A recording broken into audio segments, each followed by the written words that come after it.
Good morning. We're not here. But it's I'm good here. You're here? Yeah, I'm here. How can you be here if I'm not here, but we're together? How does that work? Technology. Well, we are not here. Michael's, I don't know what's going on. We're with not Michael, live. That's the word you're at. You're looking. Oh, you were being philosophical. Of Yeah. course we're here. No, we're just not live. Okay, we're not live today.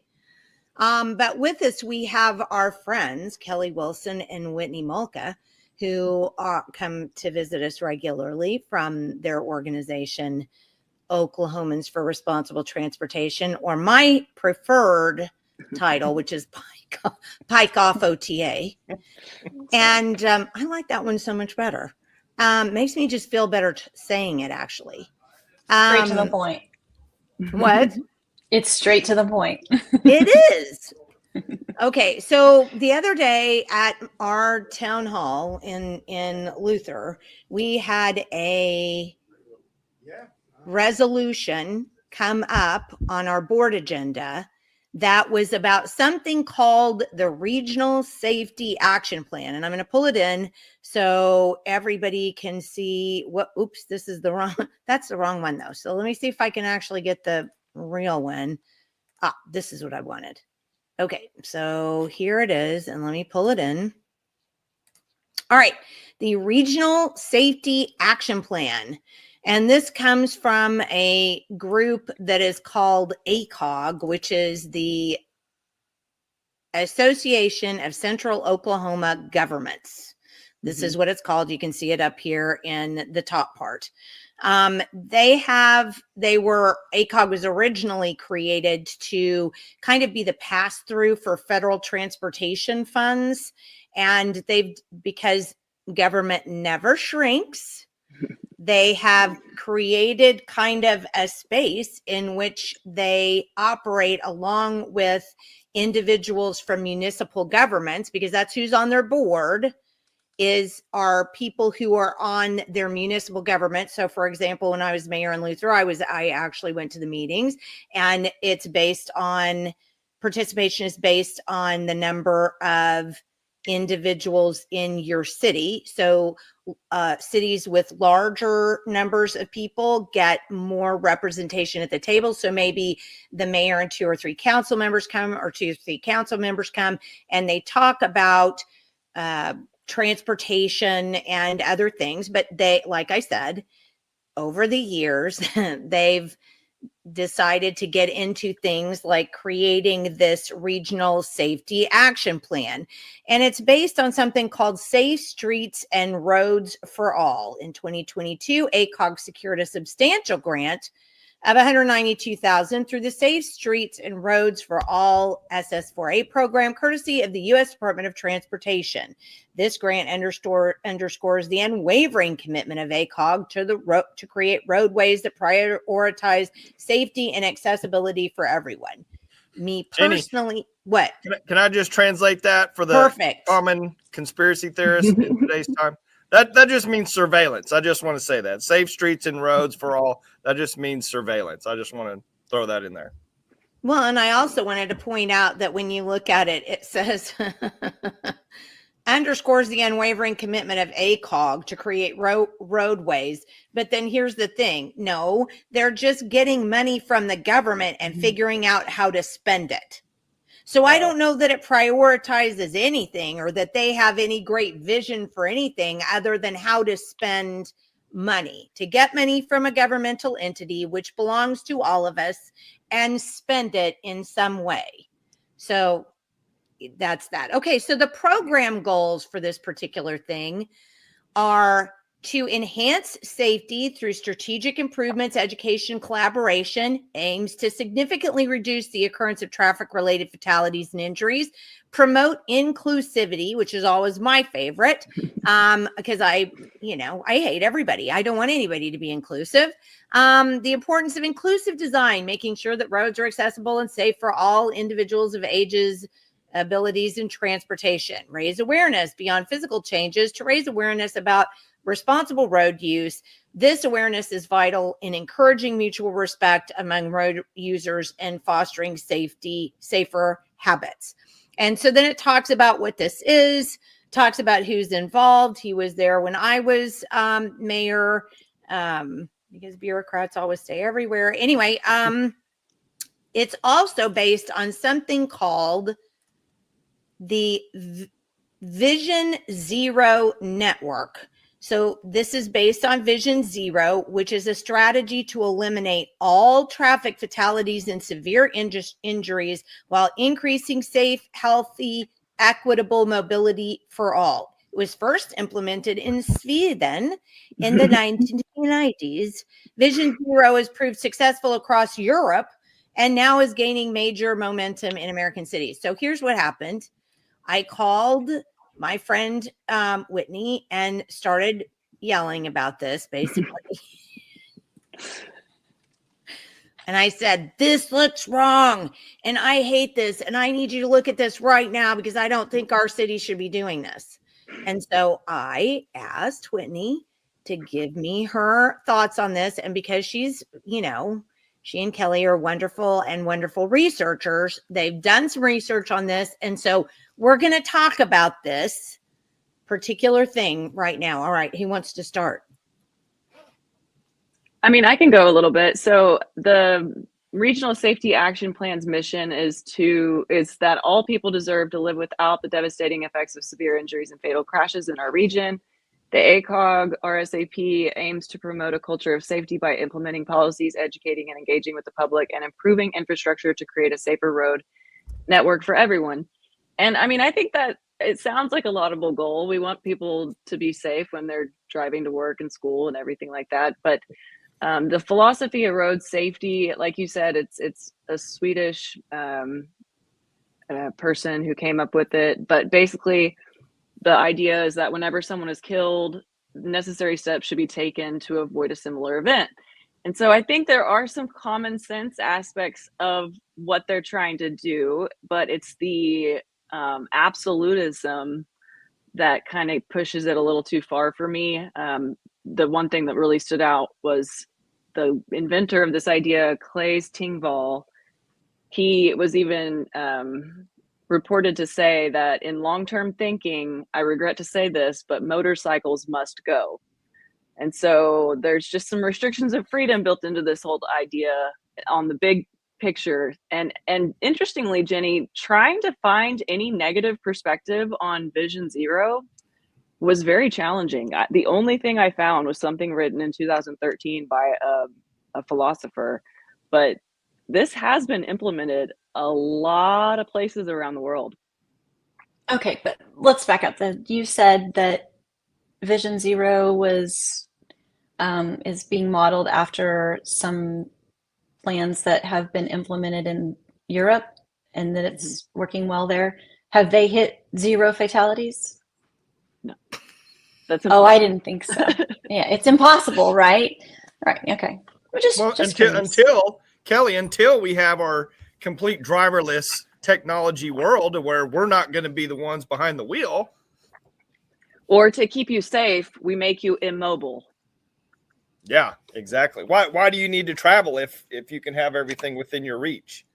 Right. Well, and so another interesting point that I picked up on here a minute ago was it said to make it safe for all modes of transportation. Well, wouldn't that then include motorcycles? But yet we're trying to get rid of them. So can you have it both ways? Are they going to make bicycles and motorcycles and walking, maybe pedestrians, like maybe that's just not even allowed because it's too dangerous? Well, actually, they prioritize pedestrians and bicyclists, but for whatever reason, the motorcycles have to go. Well, I will say this. Dangerous.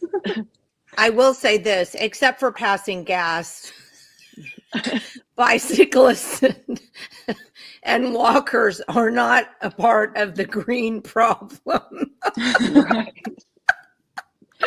Right, but they want to reduce fatalities, and a lot of fatalities are the pedestrian. So or the bicyclist or the motorcyclist, which is why they're saying they want to eliminate the motorcycles because they're inherently dangerous, which they are. Mhm. I get that. I don't want my husband riding one. He used to have a Harley, and I begged and begged and begged for years for him to finally get rid of it, and he did, because I was like, they're just not safe. But anyway, that's another story for another day. But what's the ultimate goal here? If they're really going to try to push to 0 fatalities, I mean, that sounds Mhm. impossible to me, but what links will they stop before they hit that? But isn't that kind of the question? And Right. that, I think, was the thing that popped into my head the very first time I read that, and I saw Vision 0, because I remember under the Elementary and Secondary Education Act with George Bush, and when he made that his, and I can't even remember what he labeled it as, but all kids were going to be 98% proficient according to his edict. I guess he was just going to wave a wand, boing, and they were all going to be 98% proficient. But what ended up happening, because he said 98% proficiency, and that was the goal, was that the Federal Department of Education basically wrote rules Mhm. inside the Elementary and Secondary Education Act that basically, if children were not doing this, then everybody got dinged on federal funds. And so what they did then was they pulled out all the stops to cheat, to find a way to make sure that the kids were going to make that 98th percentile, whether they did or not, because they had to be able to get their money. Mhm. So I was listening So- to your podcast this morning, and Midwest City missed the mark, right? They didn't make the 98%, did they? Yeah, that was Western Hills that we were Oh, talking Western Oh, Hills. Okay. Western Yeah, Heights. I was like, Western Hills isn't even in double digits on Right. proficiency. Yeah, so you're 100%. so it was right there. a big fail, Yes. So anytime because you even take- 98% is unattainable. well, I don't figure how do you do 98%? I don't get how you do that. It's just like, how do you come to 0 traffic fatalities? And they say in something like, what was it, Whitney, 2050 or Mhm. something? Well, I think COVID taught a lot of us that statistics and percentages and all of that stuff is just garbage.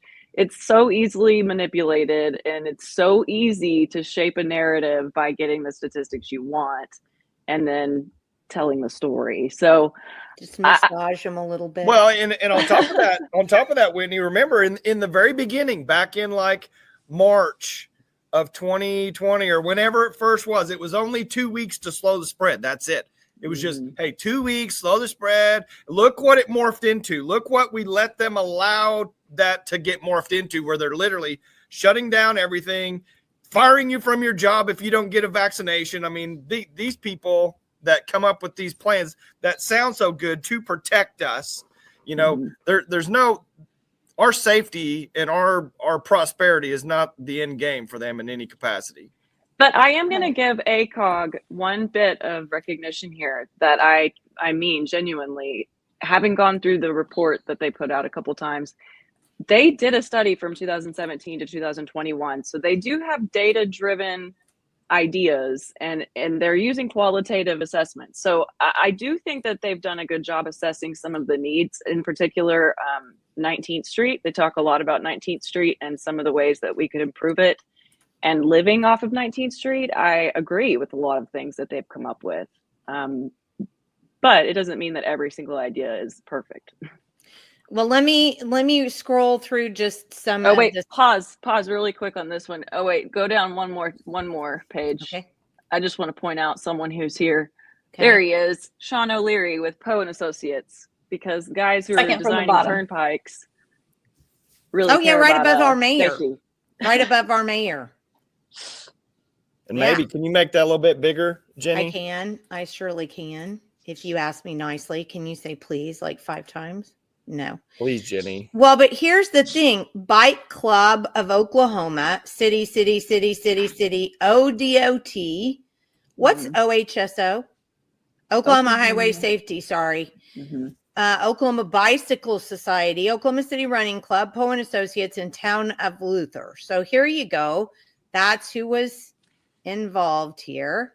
And why is Poe and Associates? They're the only one that's not a city, because they're running this. Well, Oklahoma Bicycle Society isn't a city either, and the bike clubs Well, and okay. Well, whatever. But the they're an reason- engineering firm. And the reason I think that that's significant is because when you look at the root cause of most fatal accidents is speed. And here we are inviting Poe and Associates, who design 80-mile-per-hour turnpikes. What the heck are 90. they doing there? Yeah, 90-mile-per-hour turnpikes. You're telling me that they care about safety?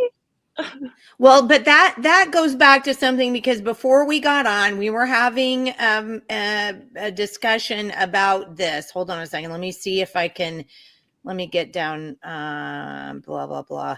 Because you were talking about the data-driven part, and so I do. I mean, it is true that there was.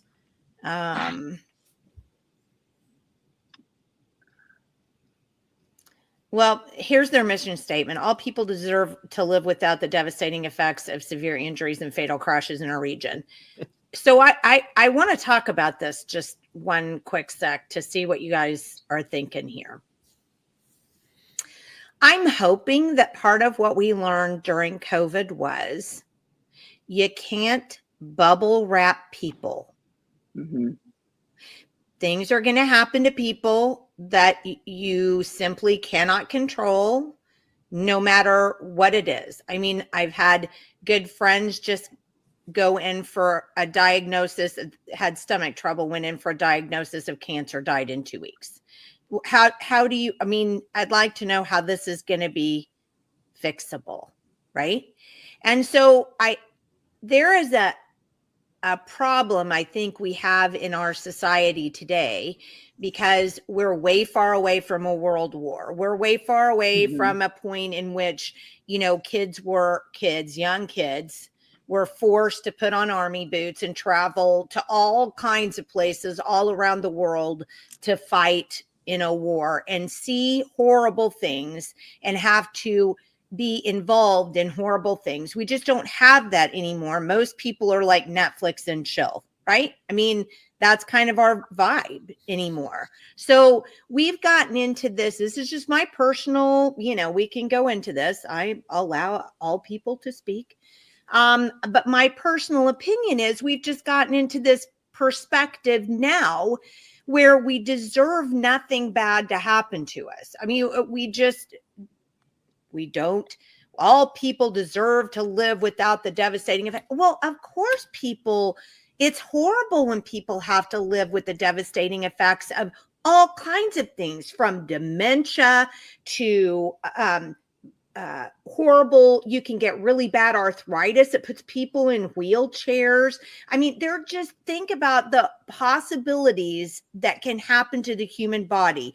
It's a huge raft of completely diverse things that really are awful.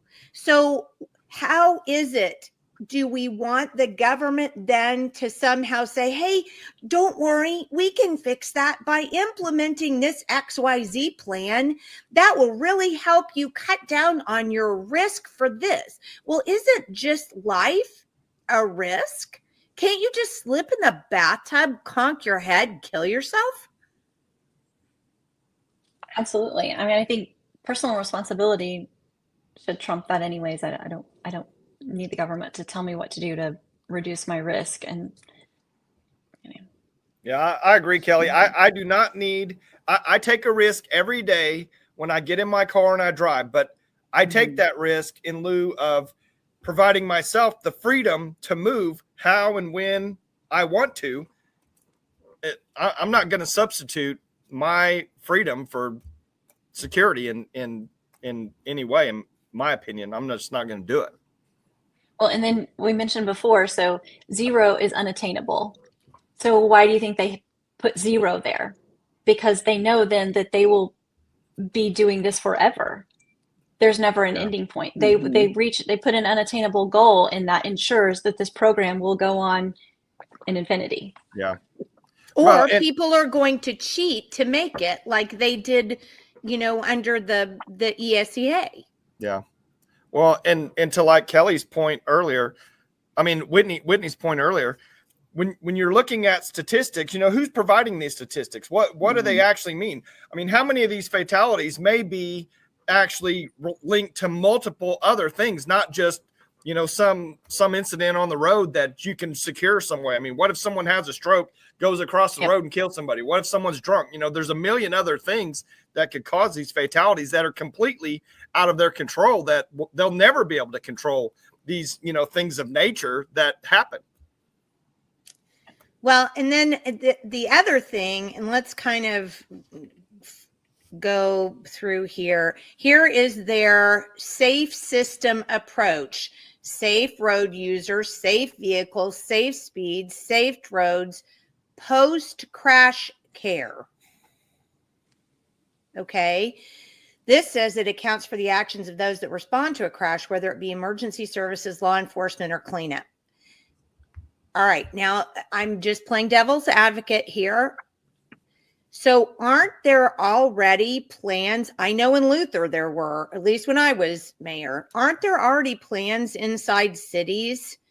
Don't cities have a part of their municipal government that is geared toward citizen safety? Kelly, why don't you bring up what we discussed the other night at that Christmas party about why the cities are failing to do those things? You might have to give me a hint. Did Kelly have too much punch at the Christmas party? No, not. Maybe there wasn't even any available. Remember what Brian told us, Brian Wan? Not even filling potholes right now because the city doesn't have any money. And this was Oklahoma City or Oklahoma County, because they are having to spend so much money on the tornado cleanup that he was like, we're literally not even filling potholes. So I think, yes, the cities in theory are supposed to be taking care of that, but a lot of times they probably aren't. And so maybe ACOG is just trying to fill that gap. And I don't remember exactly how much money they said they got awarded, but it wasn't very much. I mean, how much can they really accomplish? 190 is what they said, but there's more in another place. But basically they said, 190. But here's my question though, Whitney. Why not take that money and pass it directly through to the municipality? Why does ACOG need to have to be the purveyor? Here I am. I'm the benefit. I'm giving you a benefit. It's not a benefit, duder. It's my tax dollars. Right. And if a city can't do that, and let me give you a really good example of specifically what I'm talking about. So when I was mayor, there was a lady who called me. We have Luther Road intersects Interstate 66, Highway 66, like this, right? It's a T. And Luther Road is the main kind of drag for the town, and it crosses 66. Well, just right down from that intersection is a Sonic drive-through. And one day, the lady from Sonic called me and she goes, Jenny, I'm going to ask you to do something for me. I would like you to work with the county and see if you can't put some flashing lights or something at that intersection, because I've seen people nearly run that into Highway 66. And we have had in the past numerous crashes there, just people not paying attention.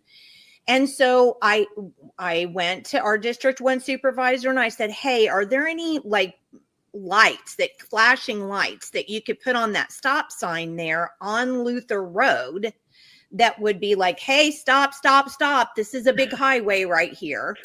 Well, so we did. I mean, he was really nice and helpful, and we put up a big flashing light on that stop sign. It's just a stop sign, but all around it are these flashing lights that are just powered by a little solar battery, and they just are constantly going, and they really do get your attention. But that was a little teeny tiny town working with the county officials to get that to happen. We didn't have to go to ACOG and say, Mother, may we please have some money from the government that we stole from taxpayers? So do you see what I'm saying? Mm-hmm. Yes. So there's a similar situation in Norman. I know out here on Franklin Road, there are some of the cross streets like 48th and 60th and whatnot, those intersections are really dangerous because the people in Franklin do not have to stop. And a lot of times the people that are traveling north-south on 48th or 24th or whatnot, they don't realize that Franklin drivers are not stopping. And it was suggested by many citizens that they put up signs that just say, cross traffic doesn't stop, or, put up stop signs or whatever. And the response was, well, we have to do a study before we can make that sort of change. And then when you talk about putting in a traffic light in places where it's really, really dangerous, and they say, well, you have to have so many fatalities in this location before we can put in a traffic light.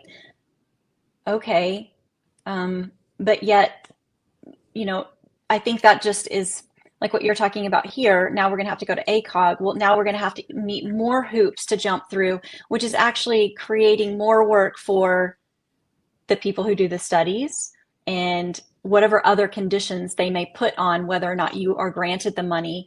But again, like you're saying, you can't just talk it out with your local representatives to implement something that's actually helpful. You're going to have to jump through all these hoops and do all these other things. And like you said, beg to ACOG before you can get the money to do those things, and essentially Kelly, have to prove what you're, asking for.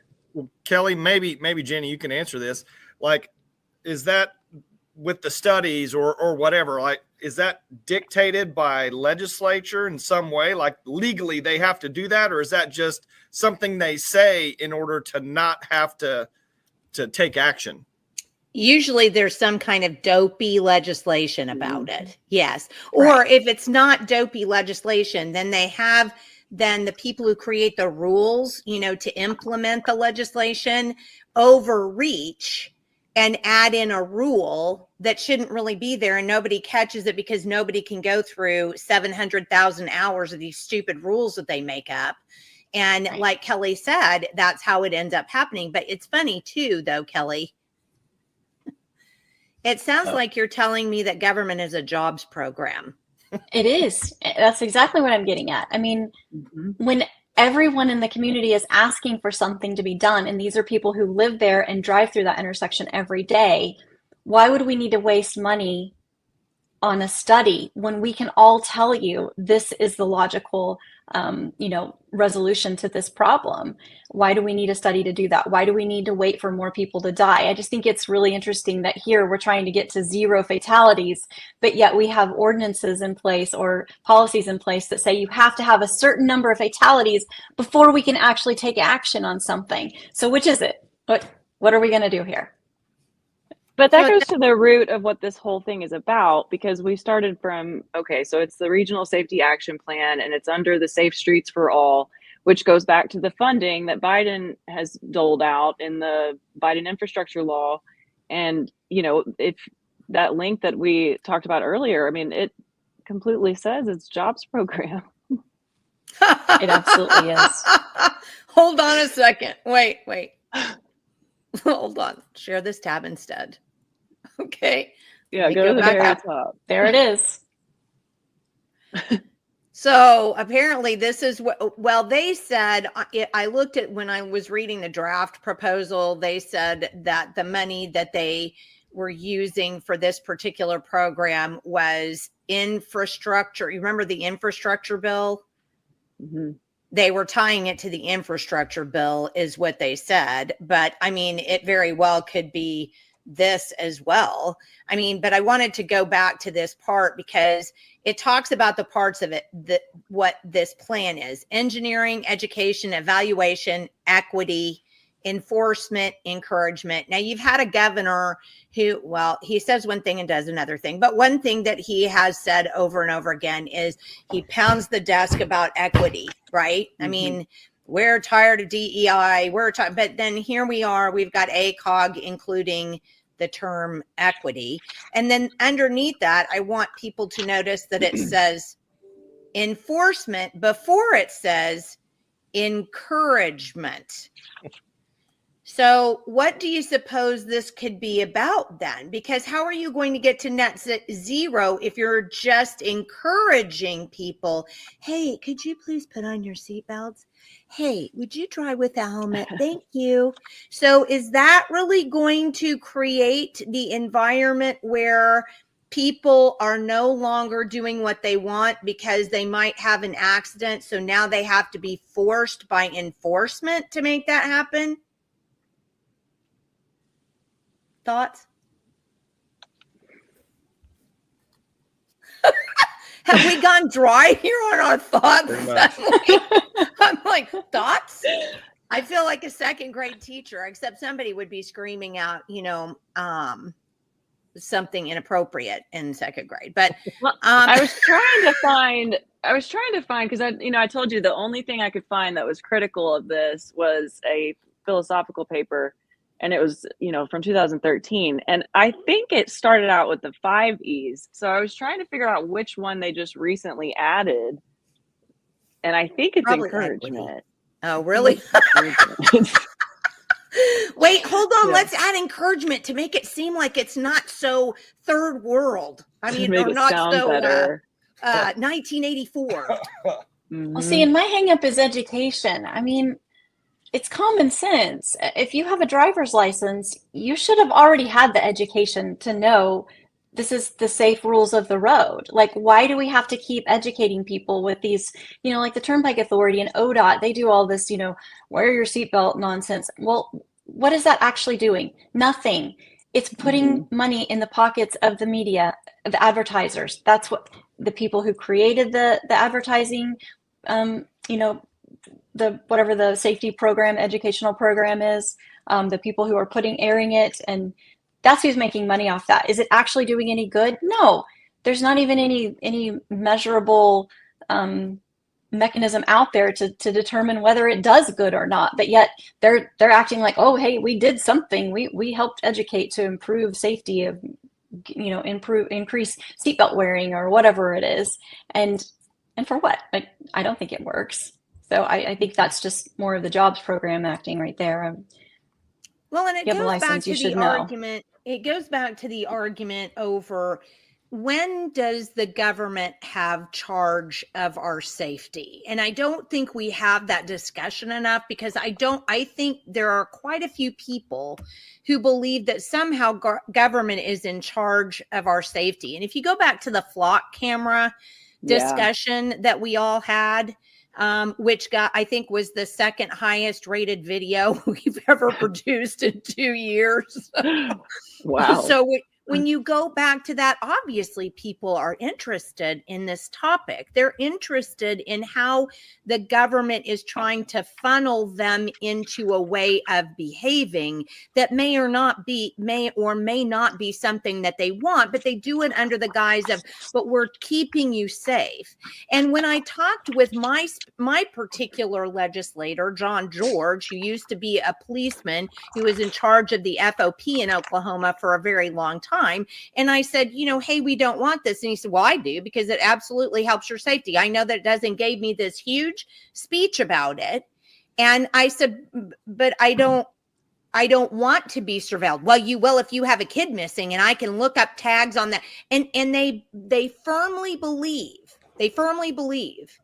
that police work, there's traditional and there's new police work, and we can't use the traditional police work because that's not fast enough. It doesn't produce results fast enough. We have to use this new stuff. So let me show you something funny, Jenny. Okay. We went and visited the legislature this week, and we stopped by and talked to Rick West for a while. And I've told you before that he's one of the few that I really love and respect up there. And he gave me one of his papers from LaFleur County, but my cat decided to eat it last night, so I can't really show you exactly what I want to. But I think he was saying cat. She eats all the time. This is just her thing. I don't know. But he has an article in here, Driving Under Surveillance, the controversial use of license plate scanners in Oklahoma, where he talks all about the flock system. And then he also talked about just how we're becoming a surveillance state. So I don't know if you listen to the podcast or whatever, but there are, people up there that see that it is just totally surveillance. It's not for the Well, people. and that begs the question, how are you going to evaluate without surveillance? How are you going to enforce without surveillance? I mean, Well, and how are you going to have someone that's unbiased in looking at the whole thing? And remember, Jenny, what I told you about the guy, to go along with what you said just a minute ago, the guy at the city of Edmond, when they had to redo my power line, he was in love with the smart meters. He couldn't see why I could absolutely say, I don't want that thing on my house. He said, it's the greatest thing ever. We're going to save so much money. We're going to know exactly where the issues are. It's going to, be, the greatest thing in the world. They're so, they have no idea what they're harboring. Well, it's like it's their jobs. Oh, go ahead. Sorry. Well, it's like it's their job, so they have to buy into it. You know what I'm saying? I mean, how could you do your job if you were like, oh my God, this is surveilling people, and I don't believe in that? You couldn't do the job. So, I mean, they've got to get people who believe in this to do the job. Go ahead, Kelly. I'm sorry. Just one tiny bit of irony in all of this is that they're trying to put the burden on the government to come up with a plan to protect and keep the people safe, to make the roads safer, the drivers safer, all the things. But at the end of the day, when there's a crash, if you damage part of the road in your crash, the financial responsibility then is shifted to the driver. Yes. So like the Turnpike Authority. Yes, exactly. So if you're driving on the Turnpike and you crash into one of their bridges or ODOT, any of the federal highways or state highways, and you crash into a bridge or a barrier or whatever, you as the driver are responsible for paying for those damages. I've seen it over and over again. Yes, in the Turnpike Authority's meetings, in their yes. I had no idea. Yes, to the fact that this was interesting in one of the recent Turnpike Authority meetings, and this has been maybe 6 or 8 months ago, but they were talking about their insurance premiums were going up, and they said, we don't really want to have to pay that because we don't really even file any claims because usually it's the user who ends up paying for the damages anyways. So they're actually next year going to look into self-insuring because they don't ever rely on their insurance. So I just think it's interesting that here we have this plan where the government's going to come in and save us and make us, safer drivers and have safer roads and whatever, but yet they're happy to shift that financial responsibility right on over to the individual when it comes to that part of the equation. So this is going a little bit off track, but I'm going to brag on one more of our legislators. His name's Eddie Dempsey, and he's also from the southeast part of Oklahoma, and he's awesome. But, this picture that you have up right now, if road users make mistakes, is it a system, planners and policymaker, is there some kind of burden that should be shifted that way? And the only reason I bring up Dempsey is because when he figured out we were talking about transportation, right when I met him, he asked me to come into his office and he hands me this binder, and he gave it to me. Actually, it's around here somewhere, but I'm talking like a 4-inch thick binder just about one area of highway in his district because so many fatal accidents have happened. Okay. And the point is that he's been trying to get money to fix all this stuff, and ODOT just keeps dragging their feet, and instead of doing the correction that would fix it, they just keep doing these little incrementally things, providing jobs for their friends, of course. But I do think that ACOG is making a point that sometimes the safety issues are actually built into the design. And I'm not saying the designers do it on purpose, but if you can show that these wrecks keep happening on this one stretch of highway over and over and over again, there might be something wrong. And, the Turnpike Authority, just at their last meeting, which was this week, Highway Patrol guys said they're going to start collecting data about where these horrible accidents are happening to see if there's something that can be done to mitigate them, which to me is crazy that it's 2024 and they're just now starting to do that. But I think there's something to that. It can be built into the design. But wait. That you said that the Highway Patrol was going to initiate that. So ACOG didn't come down and say, hold on a minute. Hold on. Let me get in the middle here and figure this out. I mean, I guess my point about this whole paper is that all of this is really being done by cities now. Why does ACOG need to get in the middle? But anyway, go ahead, Kelly. I'll probably say that 4 or 5. Oh no, I was just going to say that their plan was to collect this data, and then to prevent, fatalities in the future, they were going to say, okay, well, we had a lot of fatalities around this time of year on this section of this road, and so then their response was going to be to step up patrol in that area. Why is that Anyway, a bad so thing? that was interesting. It's not a bad thing, but it also kind of opens the door to, okay, well, did the other crashes happen because there wasn't a highway patrol sitting there? I don't know. I mean, it's still back to personal and responsibility, but something it's that just more bureaucracy by adding in the step with ACOG. It just adds an extra step of getting to a resolution, and leaving it in the hands of the local people, if you ask me. So I assume that's where you're going, Jenny.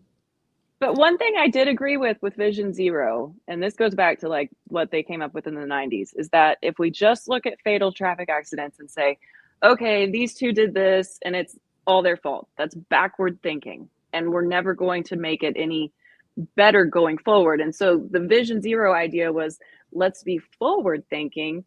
What could we do with this system to make it a little bit safer? And I do think that there's things that can be done. I was telling Kelly, I went to Cincinnati for their Freeway Fighters networking event like a year and a half ago or so.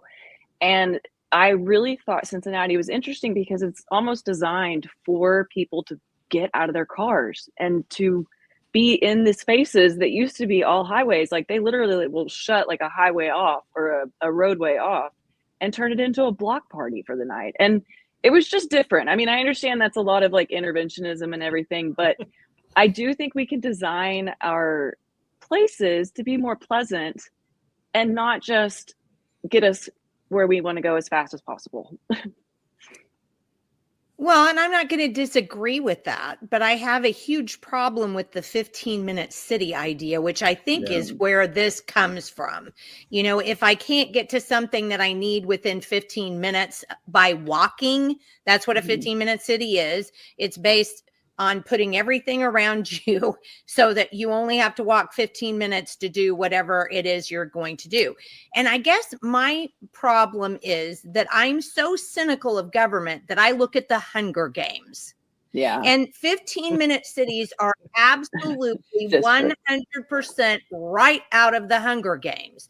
You have all of the people concentrated in the city, and there they get all the good stuff, and they get everything, and they get their parties and yay. But then the people out in the, out in the sticks, they're only out there to make sure that they're doing stuff for the people in the cities, and they're under guard all the time to make sure. I mean, I know people go, well, that's stupid, Jenny. It's just a movie, but it's from a global perspective, I think we're living the Hunger Games, and America is the group of people having a party, and everybody else who's in debt to the World Bank is the district.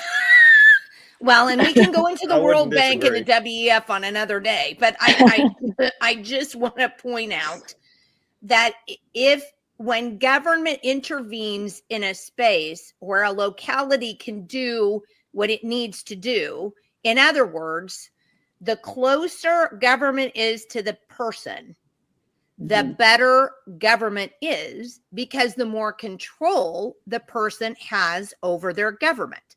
Who knows about ACOG? I'd like to show a hands who out in the audience who knows about ACOG. I mean, most people don't even know this thing exists. Why is it that they're the ones that are allowed to be the arbiters of these tax dollars? I mean, why does that even have to happen? And we had an interesting conversation, and I want to have it again. So hold on a second. Let me get to how big, Whitney and Kelly, how big is that organization anyway? How many people are in it? Do you know? ACOG? An ACOG? Yeah. Well, there was a list of the people that are part of it. My issue with ACOG, and this may not be a good issue, but where's the representation? Yeah. For the citizens there? We didn't appoint those the people. representation theoretically, Kelly, is supposed to come from people like me, who was a mayor, who went and sat on the board. But it's interesting because when I went and sat on the board for the 4 years that I was there, here's what I did. No. No. Jenny, on that other thing that you just switched this from, like I had 5 heads all the time. I was the only one going, why are we doing this? Well, we don't have time to talk about that, Mrs. White. Okay, well, but okay, so then I'm not voting. I mean, this is what I did. That was my duty. And I think that's probably why you have such a critical view too, because you've actually been on the inside. We're just outside observers. But on that other screen you had pulled up, you were almost to a really, really interesting graph that go to down like 2 more pages, which that's what you had pulled up just on the other website. Oh, this is the same. Yeah, sure enough. But go down 1 more. And this just illustrates to me how complicated these issues are, because you can see how the vehicle miles traveled and fatalities, they kind of follow the same data line, right? Until we get to the pandemic and look at that regression. So I do think these issues are super complex, and for any organization or government or centralized controller to think that they've got it all figured out, I don't think we do. Yeah, but I want to point out, so this is the box right here is fatalities, right? Explain to me how fatalities got to be absolutely the highest in 2020 when the absolute number of cars on the road or vehicles traveled was the lowest on the entire graph. Make sense. I guess speed. There were no traffic jams. It's speed. Absolutely. If you look at, I can send you a link to the Oklahoma highway crash data. And I actually, when the Turnpike Authority first announced Access Oklahoma, I went through and just tried to verify the crashes, because they kept saying, well, we had all these crashes. Well, if you actually go in, you can click on every crash and you can see whether it was a minor one or a major one, or if it was a fatality. And it will give you specifics, was there drinking involved, were the distracted driver, and what time of day the crashes were. Well, the majority of fatalities happen not during rush hour traffic, almost none actually. And the reason for that is because when cars are going slower because of congestion, the collisions tend to be very minor fender benders.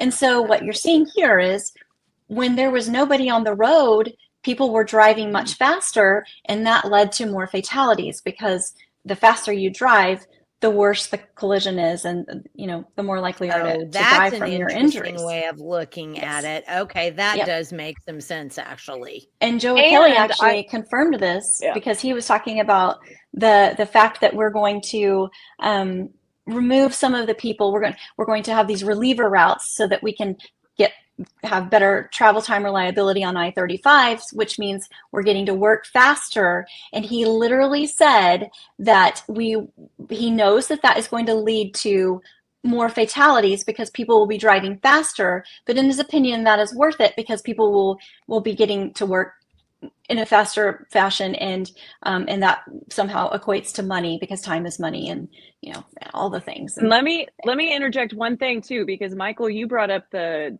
recent Government Accountability Office COVID report, and I literally for like 2 days I just could not put it down, because everything that I've been saying to my husband for the last 4 years is all true. He literally was like, babe, what are you gonna do now? Like, what do you mean? He's like, now that all of your conspiracy theories are confirmed.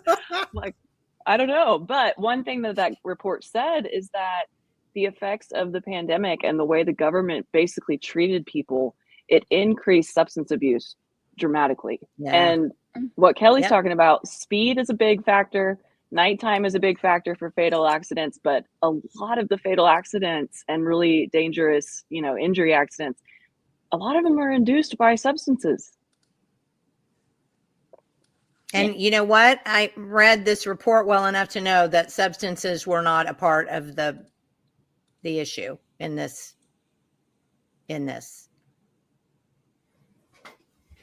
So that wasn't even covered in here. So you might think about that then too. So I'm going to go back just for a second. Well, actually, I'll flip it over to the what is, this is the Vision Zero network. This is the one that they're, basing all of this off, is that we're going to get to the point where we're not having any accidents. So here was, so the traditional approach versus the Vision Zero.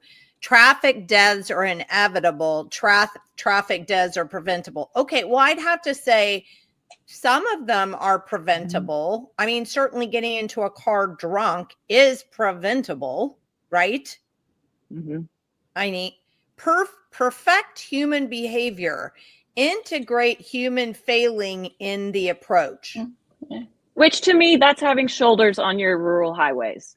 Because like Kelly was saying earlier, there's an area by where we live that I've actually seen this happen. A woman was going too fast. Her tires just barely slipped off the edge of the road. And when she went to correct it, she flipped her car down the middle of the road. So I think you can integrate human failing by doing things like having shoulders or having those rough edges that tell you you're leaving your lane. But that's not a part of this plan.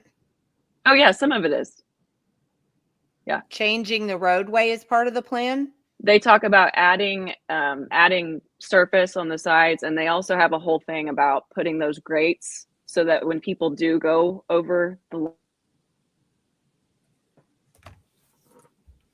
happened? it's not You're the frozen. ACOG cheerleader, but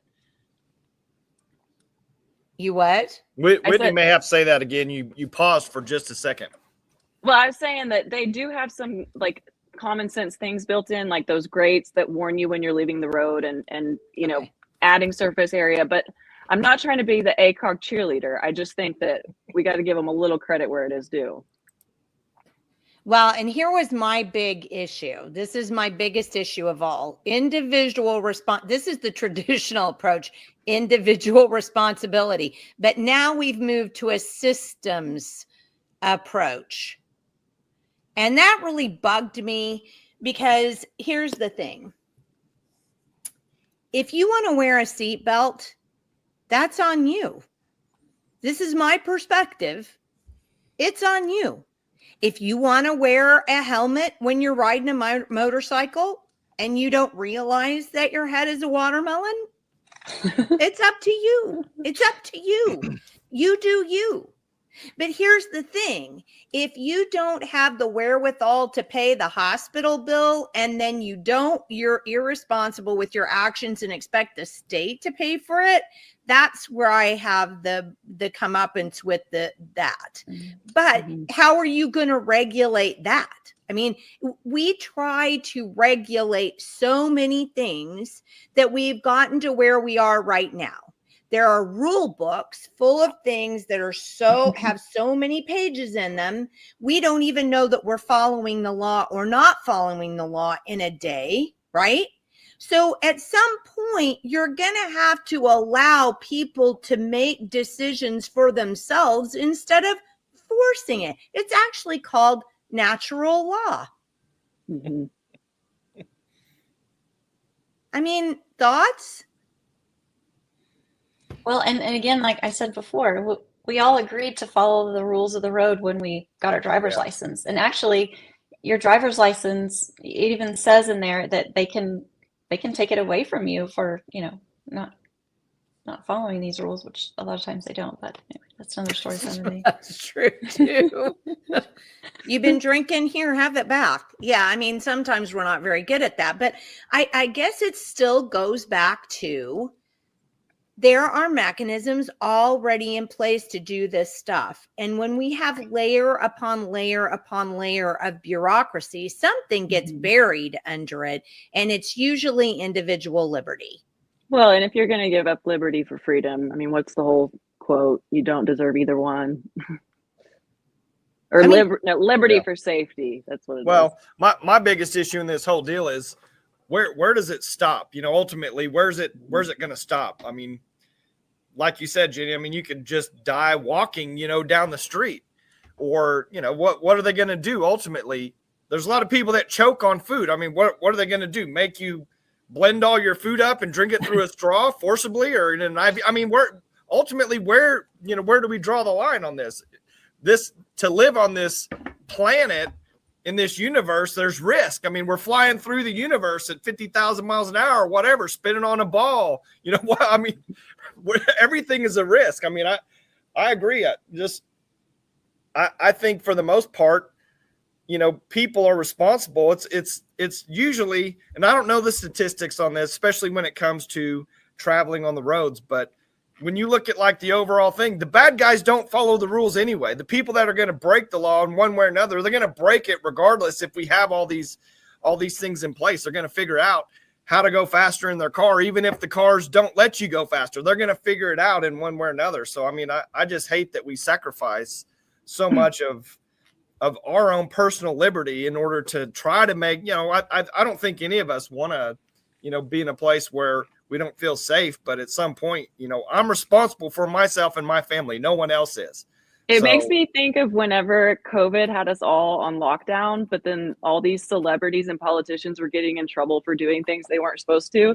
And I told Kelly that it's like they're trying to put the plebes in the small cities where they have to walk and ride bicycles so that all the rich people can drive the turnpikes that no one can afford to drive on anymore. So Governor Stitt can get where he's going as fast as he wants, but screw everybody else. Well, I mean, you say that, and Michael kind of giggles, but I don't understand how that isn't part of the plan. It's slow kill. It's just, yeah, these things sound good. I mean, they're all branded just to absolute perfection. You can do that in today's time with technology and focus groups and all these things. You can see what works, what colors work. I mean, all those things are produced in a very specific way because they're going to make you feel, they're going to have certain emotions that come out of it. So I hate to go down all the conspiracy roads all the time, but if they wanted to truly do things to make us better, they would start in a multiple of other areas. I mean, think about, well, just think about how many children have been backed over because they waited so long to put cameras on cars. If they really cared about safety at our government level, they would have fixed the cars a long time ago. Well, just in the vein of cars, look at the amount of cars that have recalls that kill people in one way or another. And what do? They literally just let these corporations settle lawsuits. When they know that there's problems, when they know they have a bad design that's going to kill people, they don't pull it back. They don't make them recall every single car and redo every single thing. They let the corporations just literally settle out of court. They know that there's a certain amount of people are going to die. Where's the government in that? Where's the government going to Firestone saying, hey, Firestone, you made a whole bunch of bad tires. You better recall every single tire that you made in the last 5 years and put brand new tires on every single one of these. Did they do that? No. So, I mean, I could go on forever with that kind of stuff, and I don't want to do that. But if they really wanted to protect us, they could. Mm-hmm. It's kind of ironic too, because something else you just mentioned made me think of the COVID vaccine. They actually said they knew that some people were going to have adverse reactions and that it would actually kill them. And they were okay with that because overall it was going to save more people. And so now here we are with transportation and saying, we've got to create roads that result in 0 fatalities.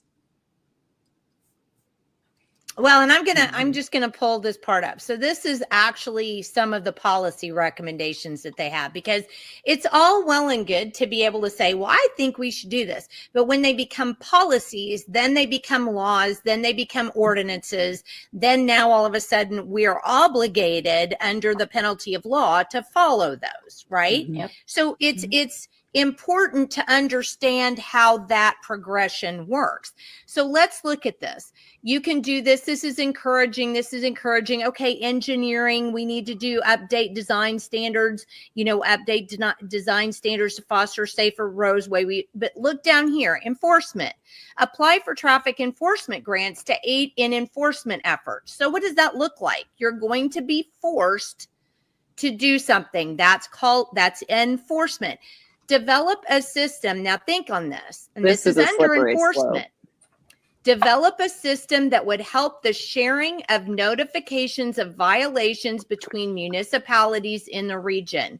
That's called Data collection. Or How do you- tattling on your neighbors just because How you do don't you like get them. data? Surveillance or tattling?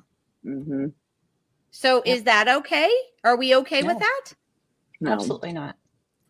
So let's look on the next page. Here we are again, encouragement. Now we have equity, more encouragement, education down here. But I Partner with- like some of these because look at what they're encouraging. They're encouraging campuses to provide safe ride home. They're encouraging, lifts. So restaurants, have an incentive to make sure you're not letting drunk people leave. I can't remember who it was, but it was very recently that a man left, I want to say El Reno, and he was visibly blackout drunk and he ended up dying on the highway, and luckily he didn't kill anybody else, if I'm remembering the way the story went right. But the big question was the bar that he left, were they going to have any responsibility? And the courts came back and said no. And so I think encouraging restaurants and bars, like, let's encourage sober ride behavior. Yeah. That's a good idea. Well, and I don't think there's anything wrong with that either. I'm totally on board with that, but you don't need ACOG in the middle doing that. Yeah. So then you go down here and it says partner with the 911 RPAC to share methods and resources across the region for more effective impaired driving enforcement. Again, data collection, sharing information. You may not be driving drunk, but somehow your license plate got picked up and got pulled into the system.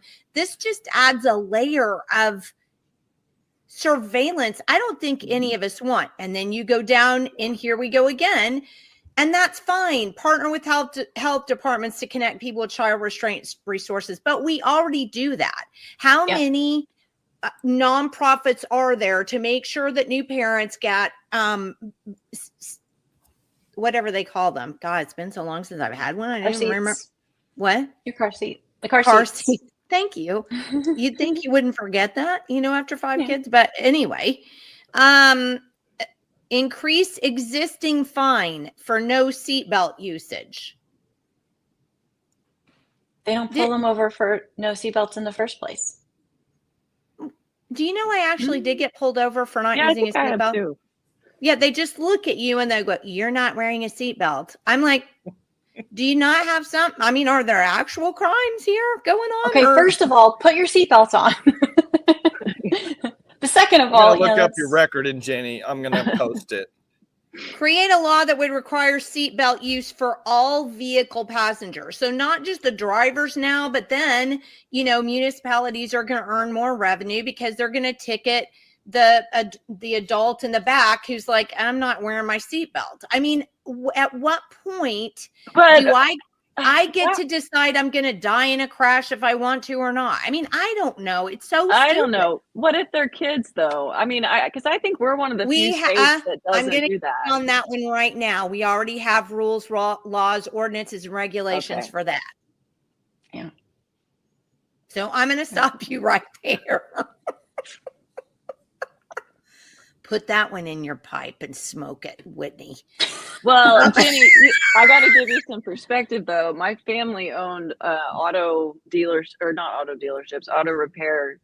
shops my whole life. And so my dad, when I started driving, he was like, "You're going to be going around in a 2-ton Bullet. That thing will kill you faster than anything else." And so I've just seen like so many images of these horrible wrecks and seatbelts. To me, like, that's just common sense. Well, and I don't disagree with you. I mean, for the most part, I wear mine, but sometimes I don't because I'm just driving around out here and I just don't want to, or I'm driving from Sprouts to the liquor store.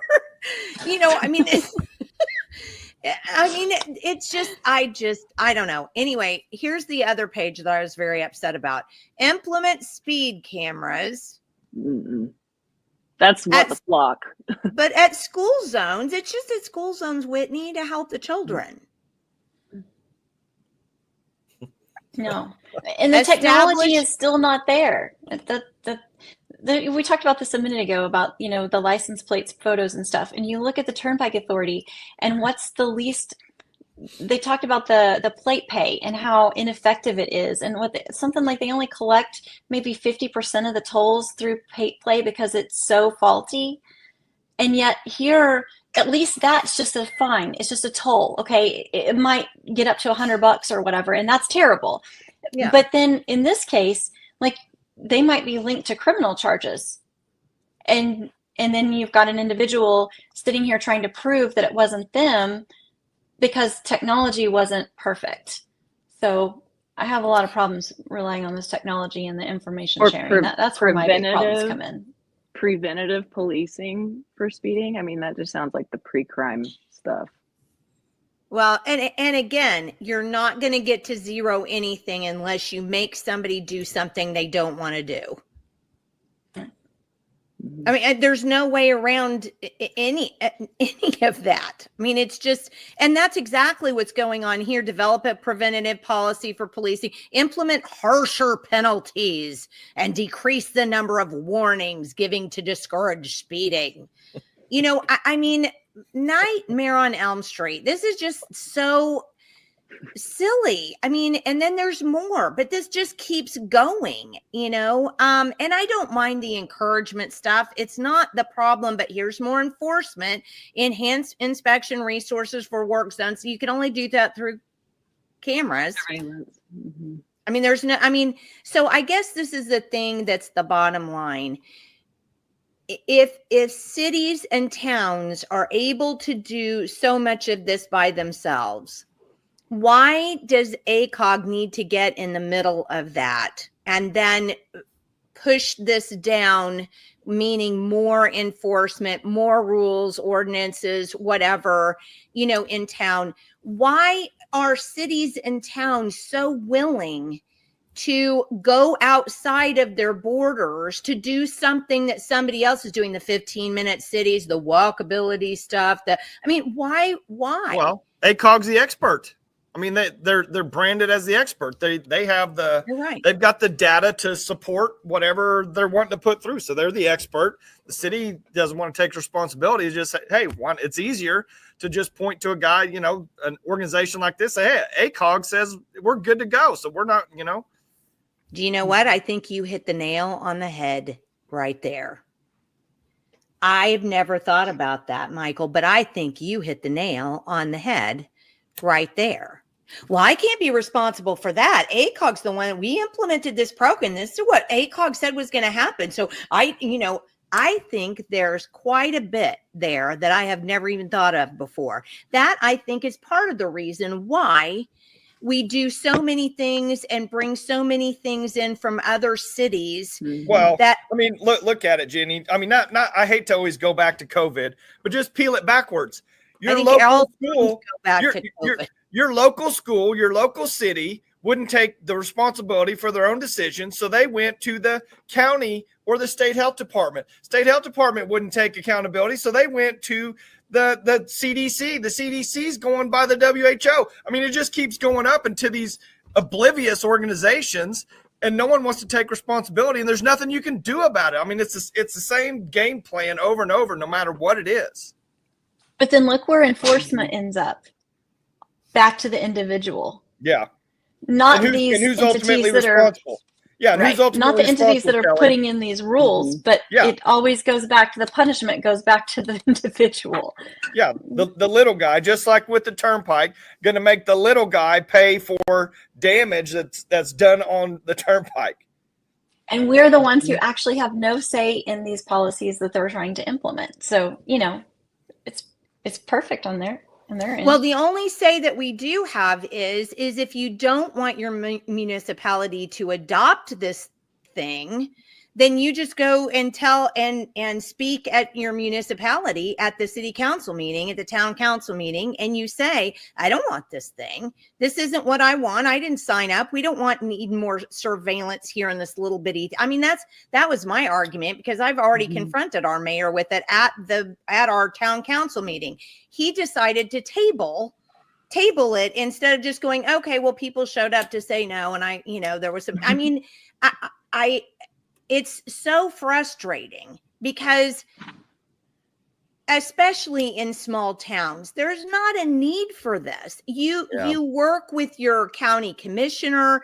You can get pretty much anything that you need to get just in partnerships with other cities or towns. There's not a reason to bring in some all-encompassing program that originally even started in Sweden. What? Well, can I what? point out one last thing Yeah. that No, Whitney. Kelly pointed out to me that I'd never thought about, and it goes back to a couple of years ago when they were doing that pilot program that you get paid by the mile. And so if we have less cars that are gas powered, more cars that are electric, how are we going to keep our roads and bridges maintained if there's less gas tax going in? And the way they may do that is by this whole idea that you pay by the mile. Yeah. And the more infrastructure they get in place to prepare for this, the easier that transition is going to be. I never Well, thought about and on top of that, Whitney, when you move literally from a complete, gas power to an electric, now there is so many more data points of just surveillable data to give to whoever. I mean, you literally see, that like Tesla can shut your car down at any point, no matter where you are, whatever, if they want to. I mean, that's what's coming down the road with that too, is that element of control on top of that. Yeah. Well, and here you go. Look at this. Create a law that does not allow ATVs to be used on roadways with posted speed limits. Let me just give you a clue about where I live. So right outside my door, I have a road. Well, not right outside, but I mean, up on the road where my driveway goes is a posted speed limit. My neighbors on either side, if I don't want to walk, I just drive my ATV down there. I don't wear a helmet. Well, Jenny, I just wonder now I'm speaking from personal experience. I just wonder if in these, very high-end neighborhoods where you've got kids driving golf carts that are literally getting majorly hurt. I mean, there's some kids I know that have been extremely, extremely. I mean, you're going to go into those neighborhoods and tell those people, hey, you can't be letting your kid drive their golf cart around here anymore. But do you notice that there's nothing about golf carts on here? And I guarantee you the reason why. Why? They're electric. Who hates ATVs and motorcycles more than the green gang? Right? I mean, but we love our golf carts. It doesn't matter if the kids are driving them while they're drunk and drowning in the ponds on the golf course. We don't really, I mean, it's the dumbest dang thing ever. I mean, they do this stuff and you're like, so they've demonized my ATV, enforce ATV laws, enforce road legal ATV laws, pass a mandatory helmet law for drivers and riders of motorcycles and ATVs. Well, of course, those all have carbon spewing, belching engines. So why would you not want that? But, I guess I'm saying there's even more to this thing, even more. And I think finally go back up to that one. I want to read something real quick. All right. I just want to see one. I saw it. All right, never mind. Okay, well, here's the enforcement on this one. Develop incentives. What is an incentive under enforcement? It's called a fine. Develop incentives for road users who choose to cycle or walk. Oh, okay. And choose to cycle or walk to promote active modes of transportation. So what are you going to do? Are you going to get like 50 something coin bucks? I mean, how dumb. Develop incentives for road users who choose to cycle or walk. What are those going to be? So we have more pedestrian fatalities. Well, but that's not going to happen though, Whitney, because, in 2050 or whatever, that we're not going to have any fatalities, remember? Mm-hmm. So are you living in reality land or la la land with everybody else? I mean, where I live, it would be impossible to do that. You have to drive. I think one of my biggest issues with this whole program is that right now, the municipalities have their pot of money, and we decide where to spend it. And if you have ACOG dictating that, okay, well, now we've all agreed that you guys, all of us, are going to do and implement this stuff. That's just taking our money and dedicating it to things that might not actually be a priority for us. And what does that lead to? That leads to higher taxes to generate more revenue so that they can then afford the things that are actually important to the people in that city, that are specific to the needs of that city. And then we're going to, probably end up taking out more bonds and all kinds of things. And all of that comes at the expense of the people who, like I said before, don't really seem to have a direct say in what ACOG does. We might have a say right now at City Council before they join in on this program, but what happens if they join in on it? Once they're in, they're in. Yeah. And then you have no say anymore. So it would be a no for me just from that perspective. But I do see Whitney's point. There are definitely some good things in there. I can see ways where, ODOT could improve the engineering of some of our on-off ramps on our state highways. And that would absolutely lead to fewer fatalities and collisions and whatnot. And so maybe we need to look at holding ODOT accountable for those things instead of putting it back on the citizens for not. I mean, that's their job. That should be their job in the first place. Exactly. Well, you made a really good point, Kelly, and I want you to go back over that. Before we went on today, you were talking about this intersection. Oh, on 19th Street. So there is a right there in Target in Canes. If you're familiar with the Moore area, you'll understand what I'm talking about immediately. But my son and I, just before he turned 16, we were getting ready to go out that entrance to Target, and there was a kid in front of us, and the other drivers that were going on 19th waved him on, saying it was okay, go ahead and cross. He was going to try to do a left-hand turn out of Target. And of course, he gets T-boned. And so we stuck around and talked with the police officer to let them know what happened. And the police officer said, this happens every single day. Somebody pulls out right here. And my thing was, there's a double yellow line. Yeah. You shouldn't be crossing that anyways. You're not supposed to make a left turn. So we already have rules and guidelines in place to keep our drivers safe if they would just follow the rules they were supposed to follow in the first place. But how are you going to make that better? It's designed to break the rules. If you had a barrier in the middle with a tree there or a big stone, you're not going to go do that illegal thing. So that's where I do think you can design better systems that will prevent that kind of stuff from happening. And 19th Street, guys, if me and my husband move, it's not going to be because of the turnpike. It's going to be because of 19th Street. It is the gauntlet. It is horrible. Yeah. Well, and Whitney, you made a point too, to go back to something that you said before we went on to, when I was talking about the differences between they were going to move it from an individual perspective to a systems perspective. And you made a really good point about that. Well, I think it's just that. I think that we can have, if the roads are designed better to slow people down, then people are going to be responsive to that. And I didn't come up with this on my own. We met with Chuck Marone like 2 years ago, the guy from Strong Towns, and he was the one that made us realize what a strode was. And so it's like a street road where it's got commercial interest on both sides, but it's designed for people to be going 40 and 50 miles per hour. And it's just a hotbed for accidents like the one Kelly was just talking about. And if we just make people slow down a little bit in those, areas, it's going to make it safer for pedestrians and bicyclists and people in their cars, and just all around more pleasant environment. But the town or the city is able to do that because they're the ones that dictate speed limits.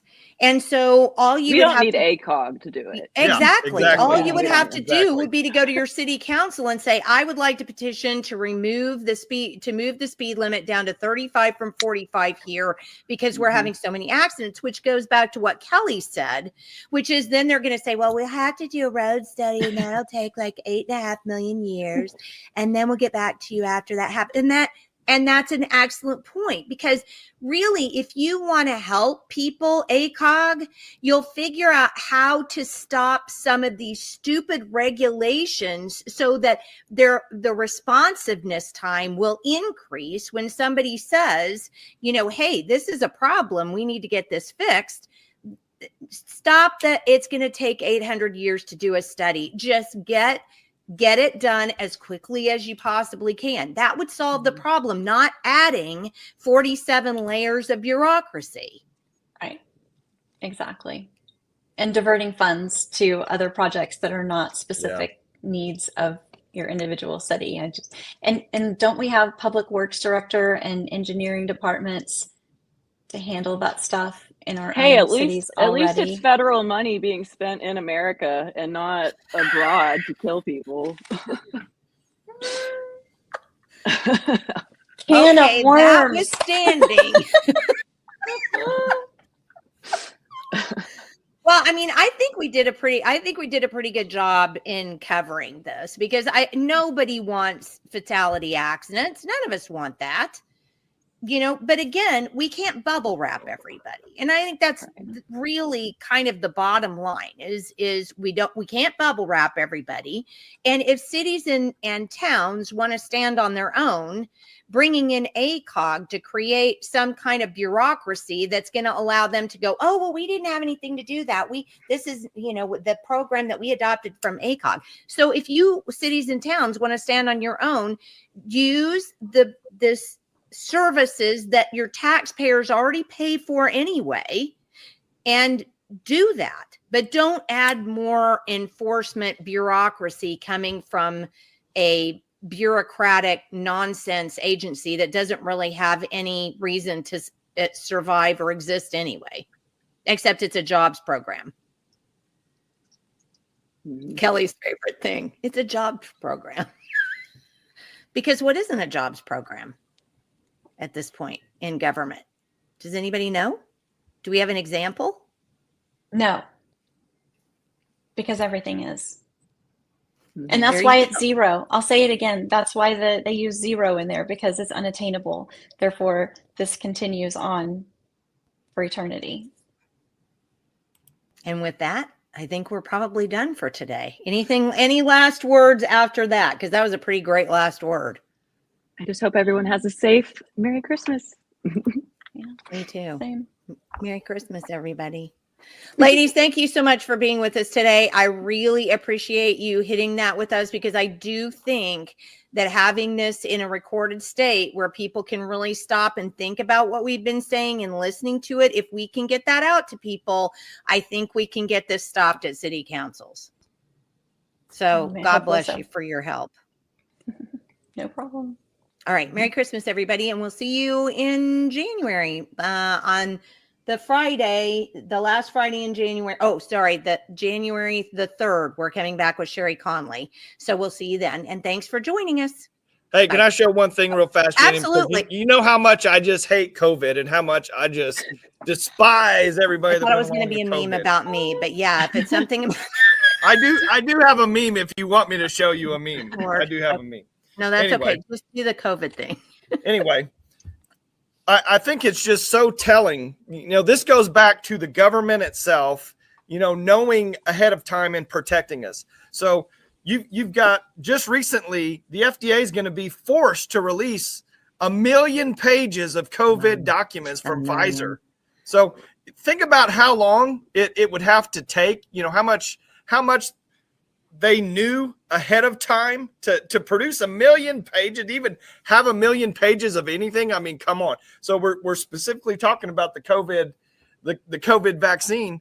But on top of that, Jenny, this is from the CDC's own website. This is the VAERS. This is the vaccine adverse reporting. This is the mortalities alone. Okay. So you go back from 1990 all the way there's literally no vaccine, fatalities of any real consequence. Yes, you're always going to have people with reactions. You go to 2021, look at these numbers. The government knew exactly what was coming down. They knew. Pfizer had 1 million pages of documents ahead of time. They knew, and they let all this happen anyway. And I mean, it just drives me up the absolute wall. And to end on this, I just want to put this up there. This is Jenny. This is Jenny on the board over at ACOG. When she's on the board, this here's Jenny. Okay, that's my last. That's my last. Oh my word! But I mean, honestly, I think your last point was, again, if we haven't learned not to trust the government after COVID, then really honestly, we ought to just be slamming our heads into a wall every day, hoping some sense will kind of trickle in. 100%. All right, we'll try this again. We'll try to get off again. All right. All right, ladies. Always good to see you. Thank you so much for being with us. And we'll see you on Friday, January 3rd.